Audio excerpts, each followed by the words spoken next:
하나님의 말씀 함께 보시겠습니다. 하나님의 말씀은 스가랴 8장 18절에서 23절까지의 말씀입니다. 하나님의 말씀 스가랴 8장 18절에서 23절까지의 말씀입니다. 제가 가지고 있는 성경으로 구약 1319면입니다. 8장 18절에서 23절까지의 말씀 저 한 절 여러분 한 절 교독하시고 마지막은 함께 읽도록 하겠습니다. 만군의 여호와의 말씀이 내게 임하여 이르시되 여호와가 이같이 말하노라. 넷째 달의 금식과 다섯째 달의 금식과 일곱째 달의 금식과 열째 달의 금식이 변하여 유다 족속에게 기쁨과 즐거움과 희락이 절기가 되리니 오직 너희는 진리와 화평을 사랑할지니라. 만군의 여호와가 이와 같이 말하노라. 다시 여러 백성과 많은 성읍의 주민이 올 것이라. 이 성읍 주민이 저 성읍에 가서 이르게 우리가 속히 가서 영원의 여호와를 찾고 여호와께 은혜를 구하자. 나도 가겠노라 하겠으며 많은 백성과 강대한 나라들이 예루살렘으로 와서 만군의 여호와를 찾고 여호와께 은혜를 구하리라. 만군의 여호와가 이와 같이 말하노라. 그날에는 말이 많은 백성 10명이 유다 사람 하나의 옷자락을 잡을 것이고 잡고 말하기를 하나님이 너희와 함께 하심을 들었나니 우리가 너희와 함께 가려 하노라 하시니라. 아멘. 오늘 이 아침에도 주님 앞에 나와 예배하는 모든 분들을 진심으로 환영하고 축복합니다. 오늘은 스가랴 8장 18절에서 23절 말씀을 가지고 머물지 말라라는 제목으로 말씀을 나누겠습니다. 저는 게으른 편입니다. 기질적으로 또 안정적인 것을 추구합니다. 그런데 주의 일을 감당하다 보면은 그렇게 할 수 없죠. 근데 인생도 마찬가지입니다. 주의 일뿐만 아니죠. 직장에서도 사업장에서도 게으르거나 여기가 좋사오니 초막셋을 짓고 그렇게 머문다면 그 기업과 사업장에는 미래가 없습니다. 그래서 이건희 회장도 마누라 자식 빼고 다 바꿔라 이야기하고 정주영 회장도 해봤어? 라고 물어보고 그리고 김우중 회장도 뭐라고 하죠? 세계는 넓고 할 일이 많다 이렇게 이야기할 정도로 머물지 말고 앞으로 나아가야 된다 이런 이야기들을 합니다. 그렇기 때문에 이 사회에서 살아남기 위해서는 머물지 말고 끊임없이 도전하고 새로워져야만 하는 것입니다. 우리의 신앙생활도 마찬가지입니다. 우리도 머물지 말아야 합니다. 수요예배 목사님 말씀하신 것처럼 여호수아와 같이 다음을 향하여 나아가야 되는 것입니다. 근데 오늘 본문은 그 비결에 대해서 머물지 않을 비결에 대해서 말씀해 주고 있습니다. 이스라엘 백성들은 이방 나라의 공격들로 인해서 순환받은 슬픔에 대해서 금식하며 애통합니다.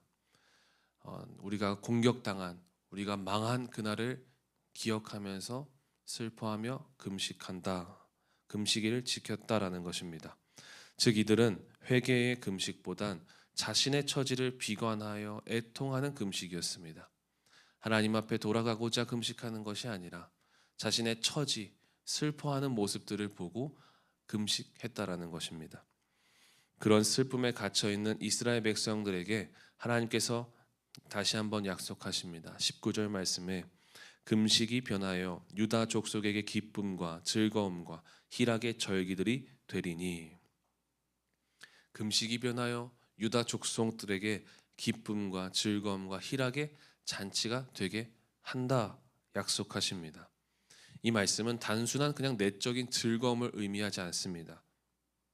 비슷한 말이 세 가지가 나옵니다. 기쁨, 사손이란 뜻인데 즐거움, 심하라는 뜻이고요. 희락은 토부라는 말씀으로 인해 보았을 때 내적인 것뿐만 아니라 외적인 즐거움까지 모든 것을 누릴 수 있는 극적인 기쁨들을 말해주고 있습니다.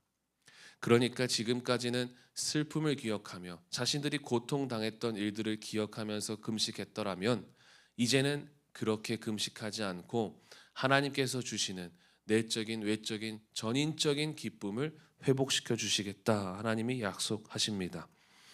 하나님은 슬픔의 금식의 날들을 감사의 잔치로 바꾸시는 분이십니다. 그렇기 때문에 하나님은 과거에 머무시는 분이 아니십니다. 새로운 미래를 허락하시고 믿음으로 축복을 계승하시는 분이십니다. 슬픔과 아픔을 갖는 것 물론 그럴 수 있습니다. 기억해야 하죠. 그러나 하나님의 사람은 거기에만 머물지 않습니다.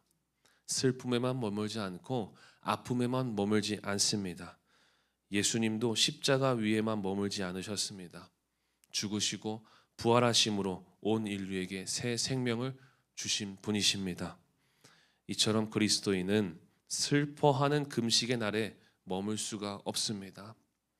주님께서 열어갈 놀라운 미래를 기대하며 즐거움과 기쁨과 희락의 잔치를 기대하며 누려야 하는 줄 믿습니다. 주님이 반드시 그렇게 반전의 은혜를 베푸실 것입니다.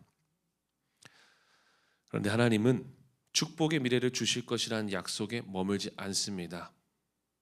더 나아가 그렇게 하시는 하나님의 꿈을 이스라엘 백성들에게 말씀하십니다. 20절 21절에 다시 여러 백성과 많은 성읍의 주민이 올 것이다. 예루살렘으로 모여들 것이다 라고 말씀하십니다.